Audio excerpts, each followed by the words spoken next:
What's up guys, it's me Jeremy. The patch 6.3 notes are out, and with a bunch of direct changes to champions and other things, come a bunch of hidden or indirect changes as a result. If you enjoyed the video, don't forget to hit that like button, and if you don't enjoy the video, please click the dislike, and if this video hits, let's say 12,000 ratings, I'll make another one of these for the next patch. As well, I've partnered with ProGuides.com for the editing on this video. I've personally been using them to start learning Twisted Fate, and they have a free trial that gets you full access, so you can check it out and decide for yourself if you like it or not. Anyways, let's get started. Starting with the most obvious indirect buff, and it's to any burst-oriented attack damage champions. The Duskblade of Drakthar is being released on this patch in the exact state that I played around with it on the PBE, and if you didn't get a chance to catch that video, the item is pretty insane and brings a lot of power to anyone who can make good use of it. Traditional AD assassins like Talon and Zed get a huge leg up from this item, but we can also expect to see a lot of off-meta champions that can kind of fit the assassin playstyle rise up.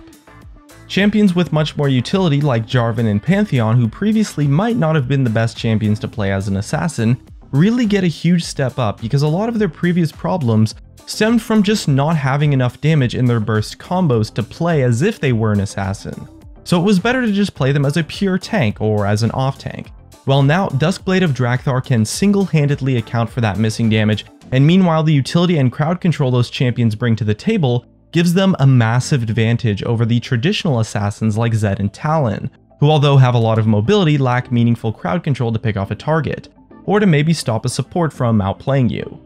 Burst damage is an incredibly powerful mechanic for carrying games, and Duskblade of Drakthar brings such a ridiculous amount of damage to those kinds of champions that in combination with their utility, it's going to make them incredibly relevant, potentially even better options than the traditional assassins without crowd control, who might bring more damage to a fight.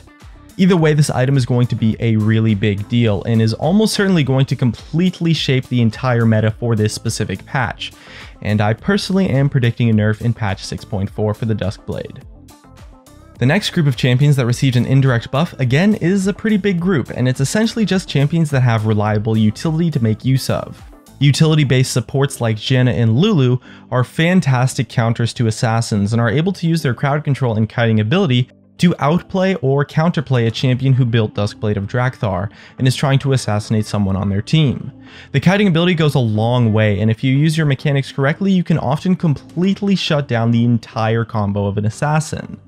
As well, for support in general, Exhaust gets a huge step up now. Although Ignite was the common summoner spell to take on supports, Exhaust is now almost certainly going to be a must-have for every team, since you might be facing as much as 2 or even 3 assassin-esque champions every game, and Exhaust is a huge factor that you can use to not only counterplay an assassin, but do so with ease. Unlike a Janna Tornado or Ultimate that often takes a lot of mechanical skill to use to their maximum effectiveness, giving a lot of outplay potential for the hyper-mobile kit of an assassin, Exhaust is a very simple point-and-click spell, so it's especially good if you find that your mechanical ability isn't strong enough to reliably outplay an assassin champion, making it all the more worthy of a pickup on this patch when playing support or facing an assassin in lane.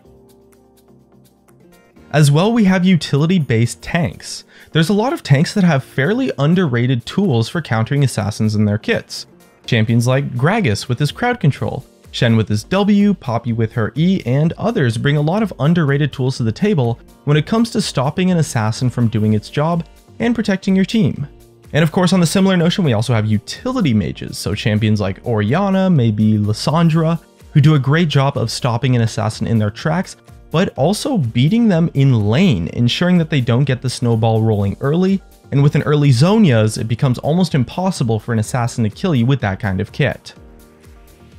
And speaking of champions who can stop assassins, we also have to look at the champions who give invulnerability to their teammates as an option, specifically Kayle, Kindred, Bard, Tahm Kench, Zilean, and I guess Yorick, kind of.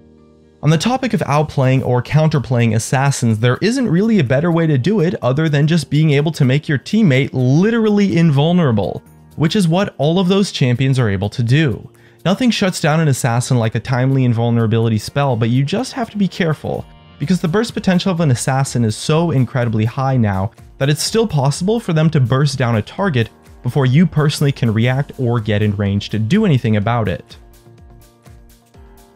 As well, we have the tanks that have abilities that scale off of armor and also abilities that give them armor. So stuff like Rammus, Taric, Malphite, etc. Assassins are going to be huge now and are likely to be extremely popular, and the most common place to play an AD assassin by far is in a solo lane, and it often results in a full attack damage team, or in a team with just one AP champion. So champions who can benefit from and more importantly want to just stack 6 armor items are going to have a great time, and although assassins have a lot more damage, to counter that a little bit, the last Whisper change means armor pen is a lot harder to come by, and being able to stack armor not only does an okay job of countering assassins, it's likely to counter entire team comps now, or almost the entire team comp, meaning that the champions that can do this get a little bit of a step up.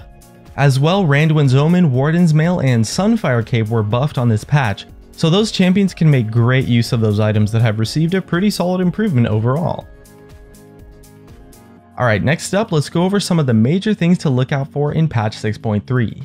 There's no doubt that the Duskblade of Drakthar is going to be a seriously strong item in the state it's being released in on this patch, so we can expect a huge meta shift to start favoring AD champions. And so it's important to understand that an assassin's merit is based entirely on whether or not it can actually kill its target. If they do their job and assassinate someone, it's amazing and often wins an entire fight, and it's generally why assassins snowball like crazy. But if they fail to kill their target and can't do their job properly, they become almost useless. So you should be able to find a lot of success countering assassins in this meta if you personally don't want to play an assassin yourself.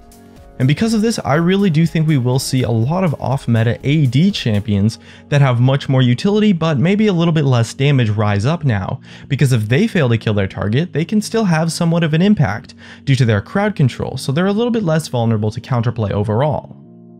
As well, the buffs to Xin Zhao were huge, probably the biggest direct buff on this patch, so we can expect to see him being played a lot more now in a variety of roles. So expect to see him, and the Alistar buff as well was something that shouldn't be underestimated. Similar to the Cassiopeia change on the last patch, making Alistar's combo much easier to land makes him a lot easier to play as well, and thus better overall, so potentially try him out if you had trouble with him before, or be ready to play against him a bit more.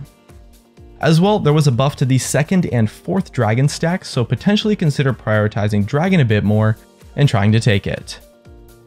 And that's just about it. Here are some of my favorite comments from a previous video where I asked what you guys hope to get from the Hextech crafting system. For a chance to be featured in a future video, leave a comment about what your favorite change in patch 6.3 is. Thanks for watching, and I'll see you guys next time.